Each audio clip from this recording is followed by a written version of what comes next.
everybody, what's going on? This is Danny Gutierrez here for another episode of Total Fight Mike.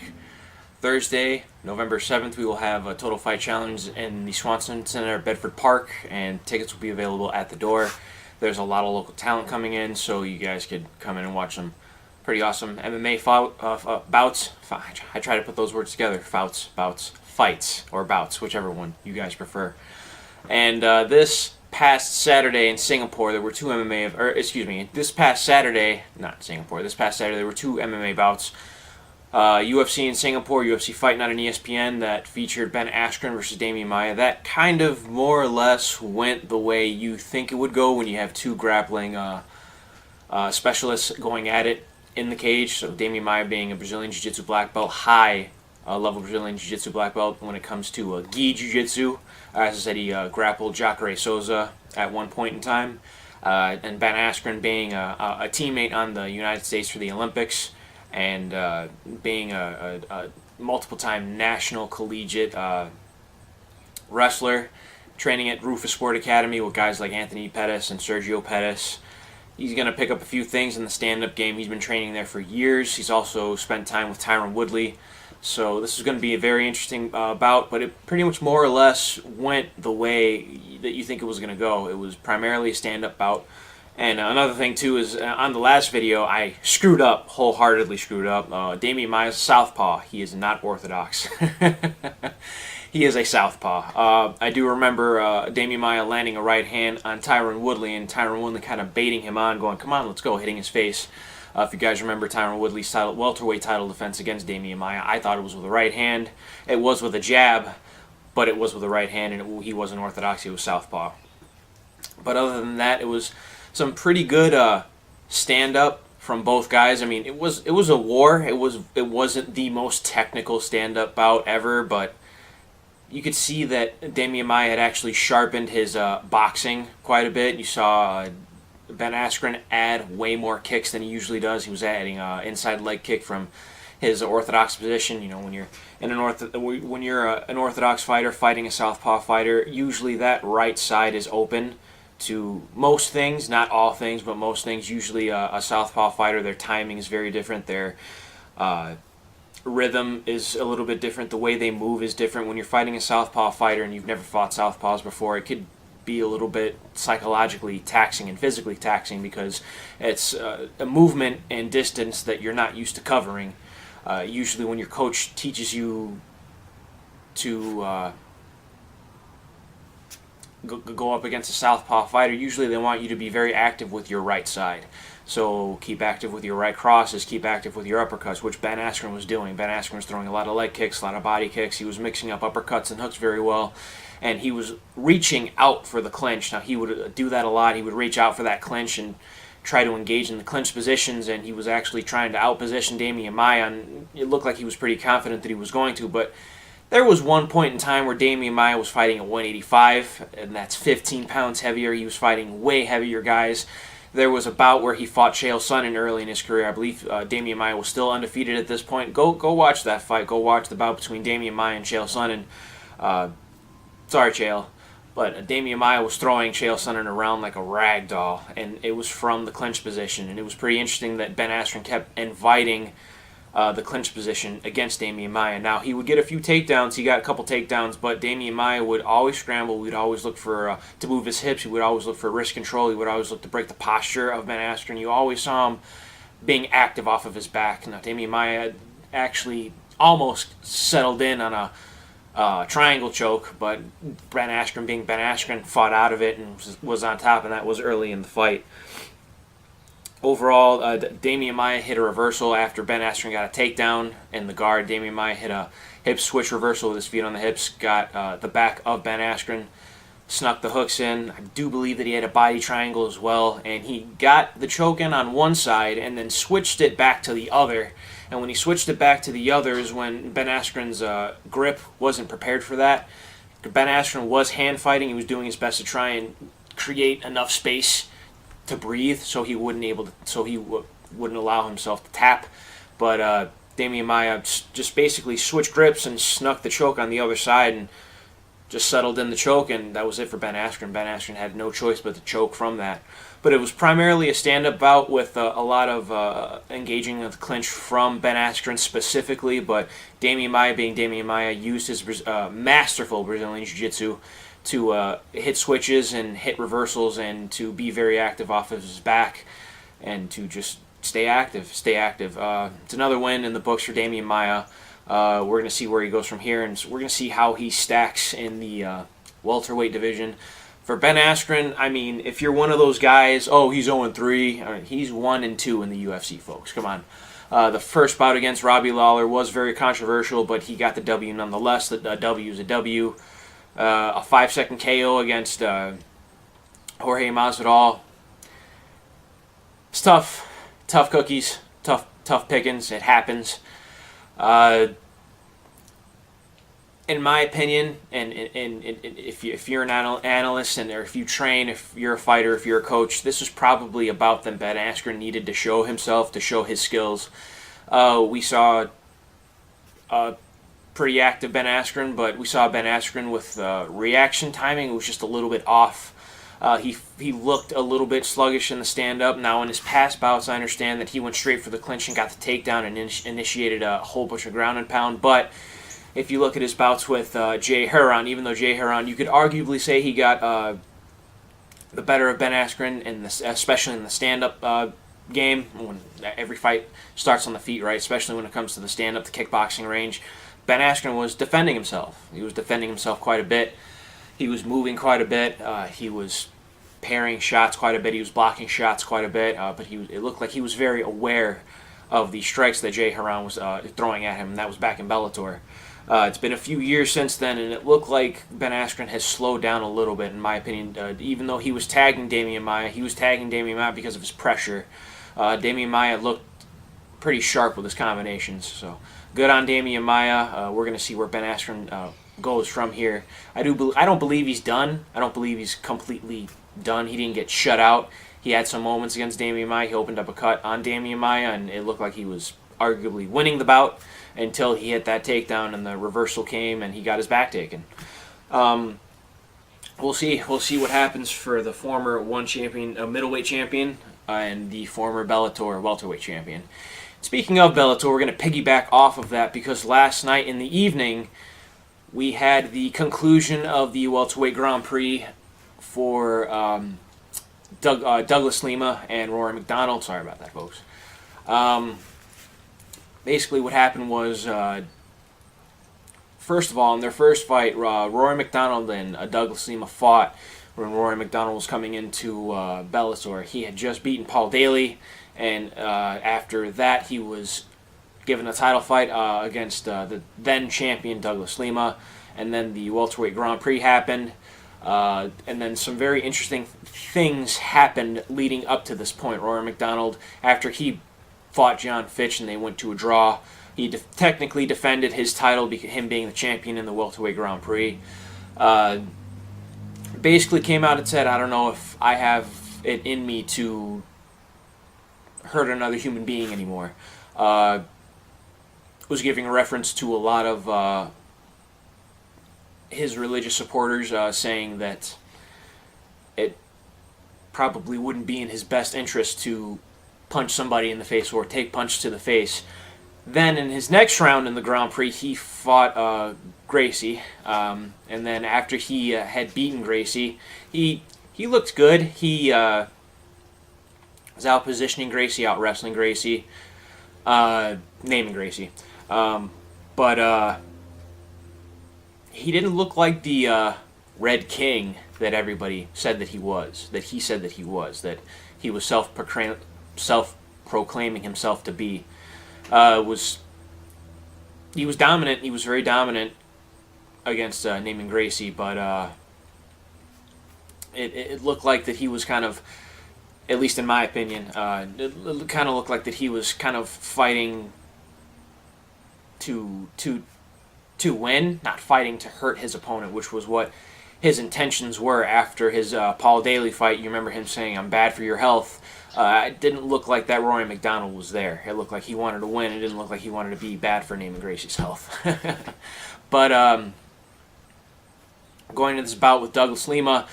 Douglas Lima kind of had those thoughts in the back of his mind, and he had a pretty decisive victory over a former competitor, Andrei Koreshkov, which was a pretty good fight. They both had some back and forth bouts in the past. Douglas Lima got the better of that bout in this round. Then in the second round, he had that leg kick followed by a left hook KO against MVP Michael Venom Page, just flatlined him. So his bracket was looking very good going into the final bout against Rory McDonald, and you very much saw that in the bout. Douglas Lima right away was very patient. He was very aware of the takedowns. He was very aware of the wrestling heavy offense of Rory McDonald. Douglas Lima had very heavy hips. He was very patient. He was utilizing very good leg kicks, very good left hook. He was very, not stagnant, but he was being very cautious of the offense of Rory McDonald. And Rory McDonald, even though he was throwing some kicks and some punches and looked for the takedown, it didn't look like he wanted it. It looked like basically he was throwing one shot at a time. He was shooting in from naked shots from way out distance, from a ways away, not even an arm's length of distance. And Douglas Lima was just able to be in better positions and get off on him. Douglas Lima was just basically blew Rory McDonald out of the water. Unanimous decision victory for Douglas Lima.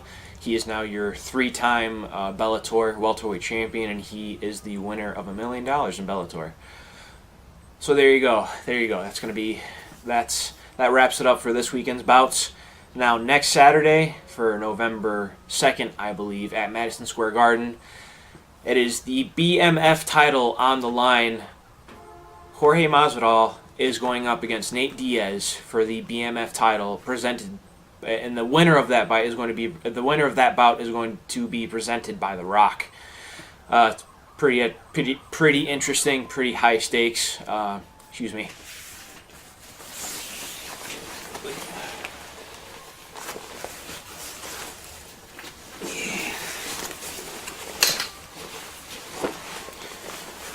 Whew. All right. Sorry about that, guys. It is a little cold out here. I am recording outside.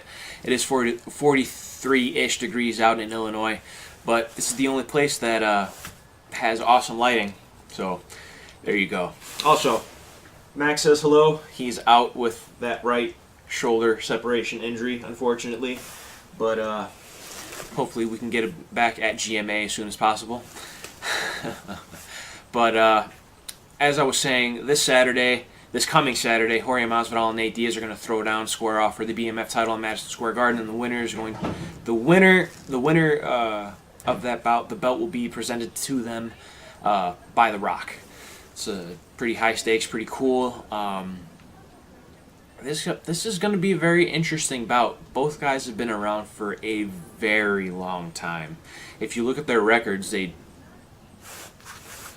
both have a ridiculous amount of fights between them. So Jorge Masvidal, 34-13, and Nate Diaz is 20-11. That's a lot of fights between those guys. Just shy of 100 fights. It's just under 100 fights for both guys. So these guys have seen quite a bit. And lately, these guys have been looking really good lately. Jorge Masvidal is on a 2-fight winning streak, 2 back-to-back devastating knockouts. Darren Till was knocked out by Jorge Masvidal in the second round of their first bout, and Jorge Masvidal came out and knocked with a flying knee from hell or heaven, and knocked out Ben Askren, just flatlined him, knocked him out in 5 seconds. Nate Diaz had those 2 wars with Conor McGregor. He won the first one. The first round was a war. He didn't tag a little bit, and then he ended up finding his range, threw a 1-2 from southpaw position, and ended up rocking the fellow southpaw and Conor McGregor. Conor McGregor got rocked. Conor McGregor shot in for a takedown. Nate Diaz was able to get him out, and Conor McGregor went face down, exposed his back, which is something you never want to do. And your jiu-jitsu coach will always tell you to never give up their back. You usually want to stay in mount and use your shrimping and your hip escapes to try and shrimp out and get to a better position on your back. But Yeah, it was. I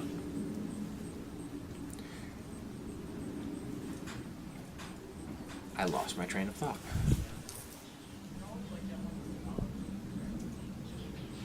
I lost my train of thought.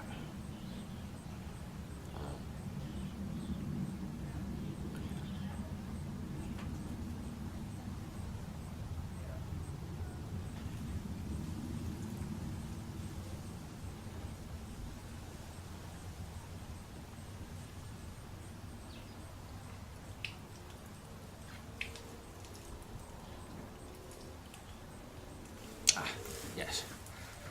Your jiu-jitsu coach, your jiu-jitsu coach will always stress to never give up your back. Conor McGregor gave up his back and got choked out. They ran it back and had a rematch. It was a 5-round war. They shared just over a half hour together for fighting, and it was very controversial. Not very controversial. It was arguably controversial. Nate Diaz, you could say that Nate Diaz got the nod, arguably, or you could say that Conor McGregor got the nod. Ultimately, it was a very close bout. It was a very close bout. But the judges gave the decision to Conor McGregor. Conor McGregor took 3 years. Not Conor McGregor. Conor McGregor is still inactive. He then fought Khabib Nurmagomedov, and then before that he fought Floyd Mayweather. But Nate Diaz, took 3 years off. He took a 3-year layoff. Came back. He fought Anthony Showtime Pettis and looked really good. It didn't look like ring rust was a factor to him at all. He looked really good against Anthony Showtime Pettis. Anthony Showtime Pettis, the former lightweight champion, and Anthony Pettis looked good after knocking out Stephen Wonderboy Thompson with a Superman punch. Nate Diaz dominated Anthony Showtime Pettis for 15 minutes, for 3 rounds straight. As soon as their bout was done, Nate Diaz basically got on the mic and looked at Jorge Masvidal and said he had a really good fight. He may be a gangster, but he ain't no West Coast gangster. And ever since then, this bout's been made, and I cannot wait for this fight. This fight's going to be amazing. Both of these guys actually are very well-rounded. Jorge Masvidal is much more of a stand-up guy. He comes from the old-school street fighting days. You can find street fighting videotapes with Kimbo Slice and him on YouTube. Now, he wasn't fighting Kimbo Slice. He was fighting a protege of Kimbo Slice, but he was there, man. He was there in those backyard brawls. And then you look at his fights, his Bodog fights with guys like Yves Edwards. He's fought in Bellator before. He actually fought Gilbert Melendez for the Strikeforce lightweight title, and a lot of people, including myself, felt that he should have won that fight. He's kind of your uncrowned champion after that fight. And then after Strikeforce got absolved by the UFC, he was in the lightweight division, had some wins, had some losses, and then as soon as they banned the IVs, USADA came in and they banned the IVs. You can't use IVs anymore. The Jorge Masvidal went up to 170 pounds, where again, had some wins, had some losses, but as of late, he's looked like a destroyer. He's knocked out Darren Till. Again, he had that knockout against Ben Askren. Nate Diaz, he had those 2 fights with Conor McGregor, and he had that dominating victory over Anthony Showtime Pettis. And he's actually fought for the lightweight title himself against Benson Henderson. Now, even though he came up short again in that bout, he's beaten guys like Jim Miller getting to that point. He's really outworked and outpaced guys like Donald Cowboy Cerrone. He's fought at 170 pounds. He's beat up Marcus Davis. He's been around the block. Both of these guys are riddled with experience, and this is what makes this fight so interesting. Jorge Masvidal is very traditionally trained in Muay Thai, and he likes to attack with his lead teat quite a bit. He'll size you up with his jab, and when he throws his jab, it's not exactly to land for power, it's to see where you're going to be. The strikes that he'll land for power and distance are his kicks. His teat, his front teat kick, his switch roundhouse kick to the legs, to the inside thigh. It'll be the outside. He's fighting a southpaw, Nate Diaz. For sure this time I know Nate Diaz is a southpaw. Masvidal being traditionally an orthodox fighter, he does switch stances every now and again, but he'll do kind of like that marvelous Marvin Hagler switch. He will throw a punch and kind of bring his foot his back foot with him, and that's just to kind of take a step and to kind of move his opponent back, and again to kind of gauge the distance so he can land a rear leg kick from his southpaw stance. He'll traditionally stay in southpaw right after that, but we won't know against the southpaw Nate Diaz what he's going to be thinking about doing, what his attack is going to be. In the clinch position, he is pretty strong with a dirty boxing. He's got some nasty elbows. He does look for the knees, but he'll only look for the clinch when he's up against the cage, and the clinch and up against the cage is like double thumbs up for what the Diaz brothers really, really want. They love to suffocate you with boxing and dirty boxing, and love to suffocate you with leaning on you in the clinch and pummeling and tiring your arms out, and they really love to attack with their jiu-jitsu. It'll be very interesting how Jorge Masvidal wants to approach this fight. He's got some pretty heavy hands himself. He knocked out Darren Till with a foot switch overhand left, and he followed up with 2 more punches while Darren Till was knocked out but was falling down while he was still on his feet. It's pretty violent stuff. Nate Diaz being a very violent guy, being a southpaw, he does like to kick every now and again, and he does have a wide stance that does leave him susceptible to leg kicks sometimes, but not often. If he's aware of those leg kicks, he'll be very light on that front foot, on that front right foot. When, for example, when Anthony Pettis threw a leg kick against Nate Diaz, and in the second round of that fight, Nate Diaz checked it. He just slightly checked it, and after he slightly checked it, it hurt the shin of Anthony Showtime Pettis, and you could see throughout the bout that Anthony Pettis was having a lot of trouble with that. I think after the bout, he was being wheelchaired around the venue after he threw that leg kick and it got checked. Now, I've thrown leg kicks and I've landed them shin to shin with shin guards on, and that still hurts. It sucks. It absolutely sucks going shin to shin, especially when you have to finish a round and you guys are fresh and you feel that swelling up. Yeah, it was swelling profusely for about 2 days after the fact. So it being without shins, and Anthony Pettis being a world-class Taekwondo black belt and a world-class mixed martial artist, that you could bet your butt that shin was just on fire after Nate Diaz checked that leg kick. But going back to Nate Diaz, he checks leg kicks, folks. If you're a casual fan and you keep watching Nate Diaz fight, you go, oh, he doesn't check leg kicks. Well, he does check leg kicks, but usually going into those bouts after the fact where he's taking a lot of leg kicks, he's come out saying that, he's coming in, he fought that bout with an injury or he didn't make weight. But when you look at his fight with Jim Miller was throwing leg kicks, and there was a point in time where Nate Diaz became very aware of that and he was checking those leg kicks. So Nate Diaz does love to get into your face and love to engage in the clinch and utilize that boxing. He loves utilizing the jab. He loves utilizing he's got a very smooth jab cross. He's got these very spaghetti noodle arms, if you will. His arms are very loose and lanky, and he's very lax when it comes to his boxing. That's why when he's in that wide stance, sometimes he's susceptible for leg kicks, but again, not often. If he's aware of those leg kicks, again, I'm not so sure if Masvidal is going to be looking to chop down the tree, so to speak, against Nate Diaz, even though he is very long. As long as Nate Diaz is aware, he'll be okay, just keeping that right foot light. But when it comes to his boxing, he's real good at range. He's really good at range. He loves utilizing that 1-2. He's got a sneaky check right hook that we very rarely see, and it's because he's very good in the clinch. And it's very strange for a long fighter, tall fighter, to be good in close. It's a very special type of athlete. If you teach your guy to...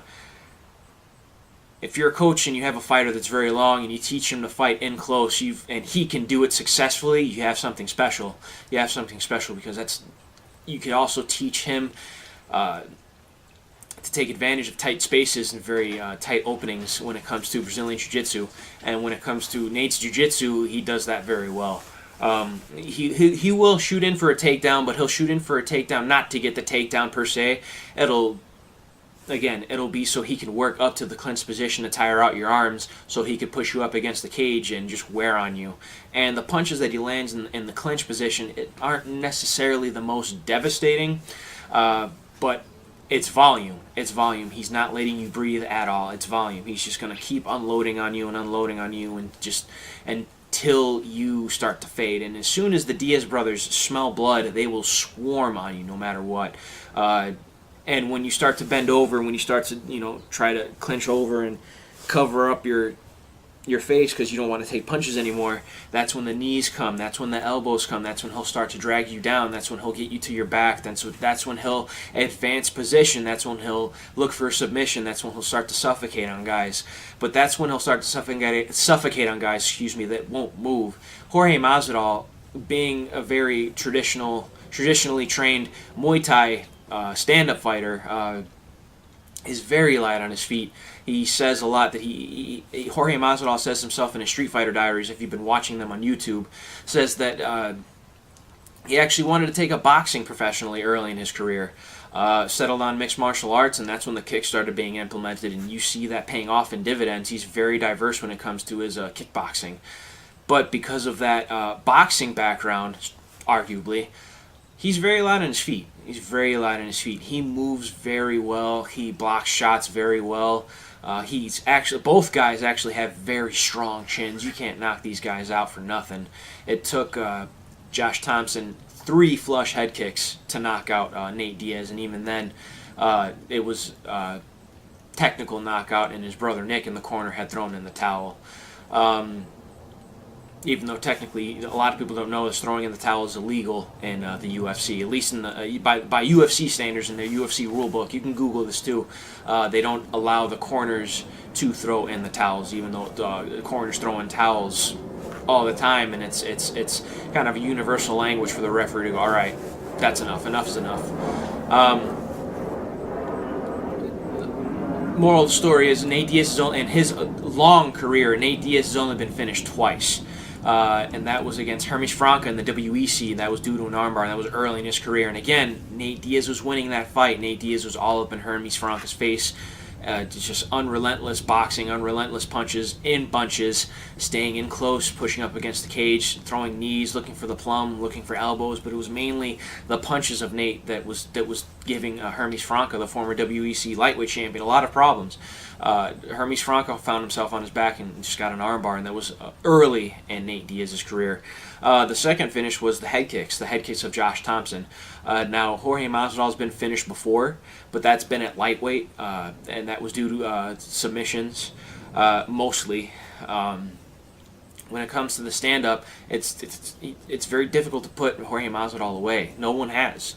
No one's actually put Jorge Masvidal away, and he's actually fought some pretty decorated stand-up guys. Lorenz Larkin is a stand-up fighter who's another southpaw.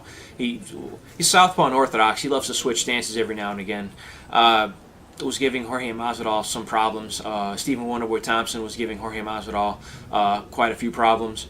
It looks like the specialists, if you will, give Jorge Masvidal quite a few problems, because he'll find himself in positions where the specialist is special at, and he'll find himself getting dominated or finished with a submission. There is a ton of factors going into this fight. So is it going to be the range of Nate Diaz, or is it going to be the distance control of Jorge Masvidal? Is Nate Diaz going to be looking to take this fight to the ground, or is Jorge Masvidal going to be looking to literally stand in the pocket and trade with Nate Diaz? Excuse me. We don't know. We really don't know what's going to happen. And even then, this card is riddled with great fights. You got Kevin Lee against Gregor Gillespie, Derek Lewis versus Blagoy Ivanov. You have welterweight bout, Stephen Wonderboy Thompson against Vicente Luque. Vicente Luque has looked phenomenal in his last couple bouts. He's on a wild streak himself. Stephen Wonderboy Thompson is going to be looking to come back himself. Calvin Gastelum is coming back after that 5-round war with Israel Adesanya, your current middleweight champion, and Darren Till, a former opponent of Masvidal, is going up to middleweight, and he's going to be taking on Calvin Gastelum. So you have some awesome pay-per-view bouts here. And fun fact, The main event against Jorge Masvidal and Nate Diaz was very much in jeopardy of getting scrapped by the commission. New York, or excuse me, the USADA had actually found some inverse traces of some sort of finding, a PED or something of the sort, and Nate Diaz is testing samples, and Nate Diaz came out and said something which says a lot about his character. He's been one of the fighters that speaks out against PEDs since the beginning. However, he came out and basically said, I'm not a cheater. I will not be fighting if they find something. And Nate Diaz stuck to his guns, and this bout was very close to being scrapped. But it's not. Thank goodness the MMA gods answered our prayers, and this bout is looking pretty good. It's looking pretty good. It's a week away. It's this Saturday on November 2nd, I believe. Be kind of a Thanksgiving, kind of a welcome to the November month. Or Christmas came early. This has been Danny Gutierrez. I want to thank you guys so much for watching this episode of Total Fight Mike. Again, click the like button, subscribe, share, and I will see you guys in the sequel. Don't forget, November 7th on a Thursday, Total Fight Challenge will be at the Swanson Center in Bedford Park, Illinois. Tickets are at the door, and doors open at 7. There's a lot of great fights there too, guys. So, like I said, hit the like button, subscribe to the channel. Thank you guys so much for watching this. Sorry about the long video, but I will see you guys in the sequel. Take care.